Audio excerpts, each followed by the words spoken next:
Bora de estreia por aqui com o nosso quadro Experience Líderes. Nele, a nossa editora de conteúdo, Rafaela Brito, conversa com os grandes líderes de marketing do nosso país. Para começar, ela bateu um super papo com o Igor Pulga, do Santander. Entre muitas coisas, ele falou sobre os desafios do banco em enfrentar a pandemia e também sobre a importância de se manter próximo ao cliente em todos os momentos. Bora ver?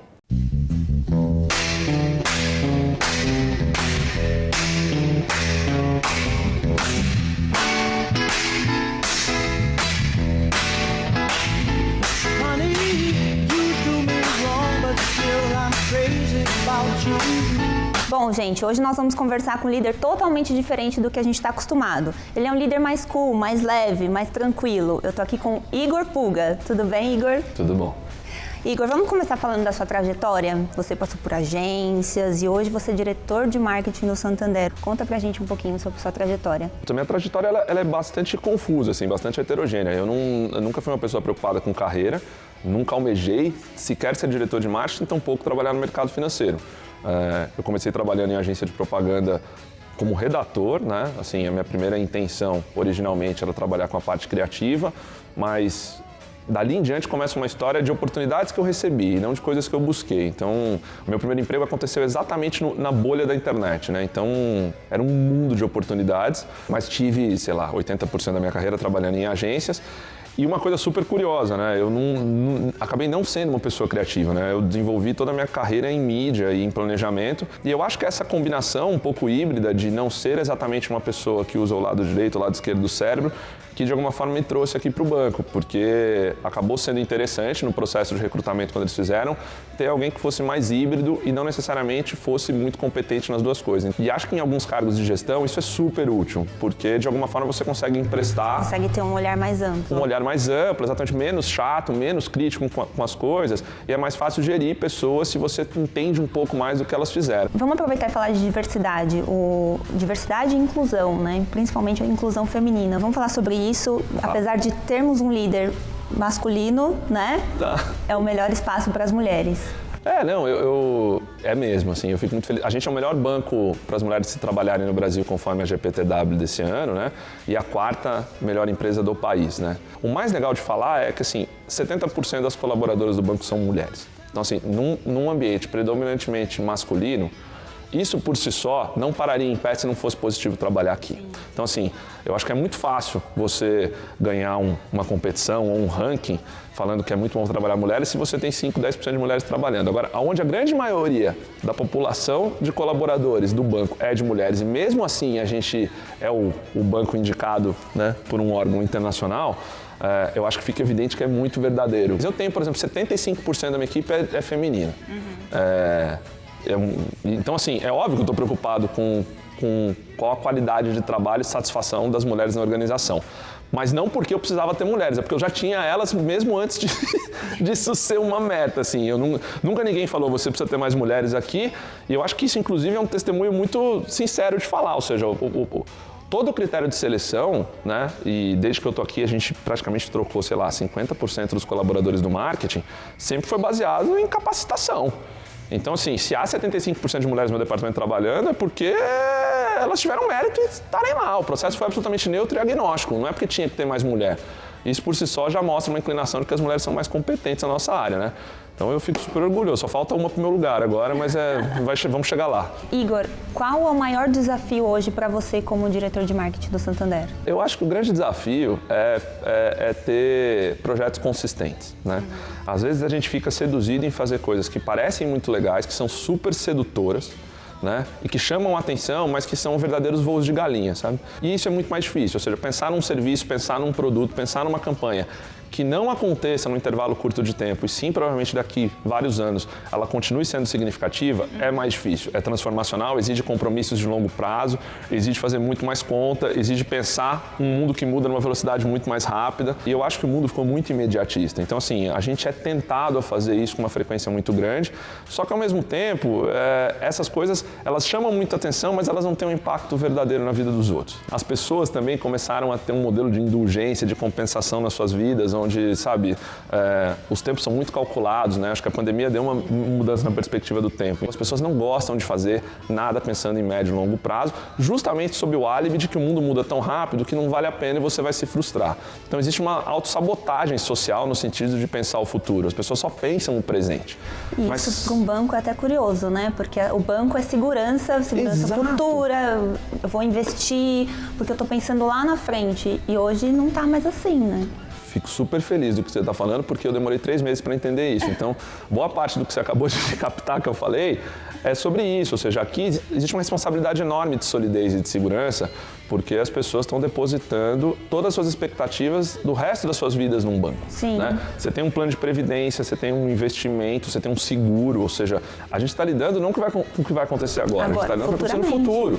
Mesmo no processo inverso, ou seja, você financia uma casa para pagar em 30 anos, você vai ter uma relação com aquele banco por 30 anos. Sim. É tudo de médio e longo prazo. Então, a gente tem que ser muito cauteloso nessa coisa muito maluca do dia a dia, porque aqui a gente está lidando com vidas de pessoas por décadas, né? E isso transcende o Santander. Quem trabalha no mercado financeiro precisa ter esse juízo, né?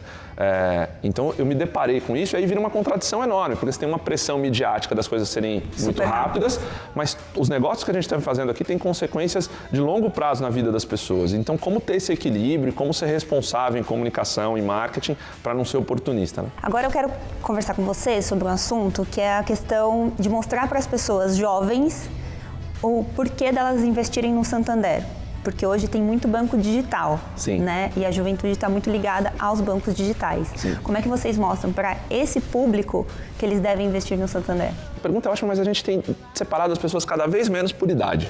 Talvez a primeira resposta seja assim, mas o que é ser jovem? Se você pega eventualmente a fatura de um cartão de crédito de uma pessoa de 45 anos e outra de 22, eventualmente pode ter mais similaridade do que 2 pessoas de 22 anos. Então assim, não é sobre eu perguntar para você, é sobre os seus hábitos, sobre o que você consome, sobre a sua renda. Então assim, a gente sempre teve distorções um pouco inadequadas de fatiar, né, no mercado financeiro as pessoas pela sua idade. E fazia todo sentido, porque quando a gente voltava 30 anos atrás, as pessoas tinham uma história de vida financeira que era muito parecida com a sua maturidade, ou seja, supostamente o cara vai ganhar mais dinheiro, depois ele vai decair porque ele vai ter que se aposentar, você pode ser mais rico ou mais pobre, mas a sua história de vida era muito previsível. E o mundo mudou. Então, assim, você tem bilionários de 20 anos de idade e você tem pessoas que não vão conseguir nunca, que não vão fazer essa ascendência e descendência ao longo da vida. Quando você abdica desses critérios, essa discussão de como é que o banco vai ter ofertas para pessoas mais velhas ou para pessoas mais novas desaparece. A gente precisa ter ofertas para pessoas que tenham estilos e histórias de vida diferentes. Então, assim, o que a gente tem hoje que acaba como efeito colateral atraindo muitos jovens, mas não é necessariamente pensado no jovem. Então, assim, a gente tem uma linha de atuação de games que é bastante flagrante, né?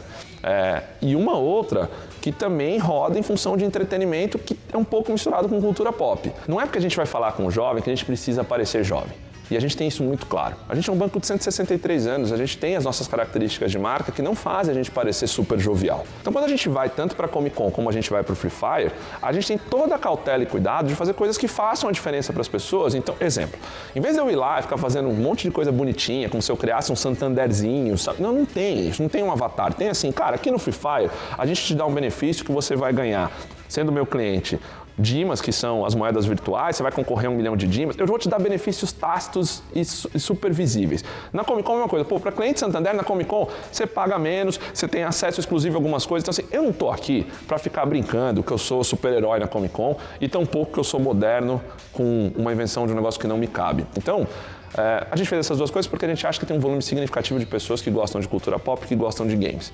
Se elas são jovens, se elas têm 80 anos, se é homem, se é mulher, se é cis, pra gente é completamente indiferente, porque a gente não cai nessas situações de linguagem que dão a entender que a gente é como se fosse daquela tribo. A gente não é daquela tribo, a gente está ali tentando ajudar e fazer alguma coisa que beneficie as pessoas que sim fazem parte de verdade daquela tribo. Então, a gente nunca toma risco de parecer ridículo, entendeu? E de ficar travestido de alguma coisa que a gente não seja. Igor, a gente está caminhando para o final da entrevista e eu quero saber de você se você se tornou um líder diferente depois da pandemia ou se você continua o mesmo líder com as mesmas intenções, com a mesma cabeça, ou se esse desafio mudou você como pessoa e líder. Eu acho que a pandemia mudou as pessoas. Eu mudei muito com a pandemia e como eu lidero algumas pessoas, eu acho que como efeito dominó, eu acho que eu fiquei um líder diferente.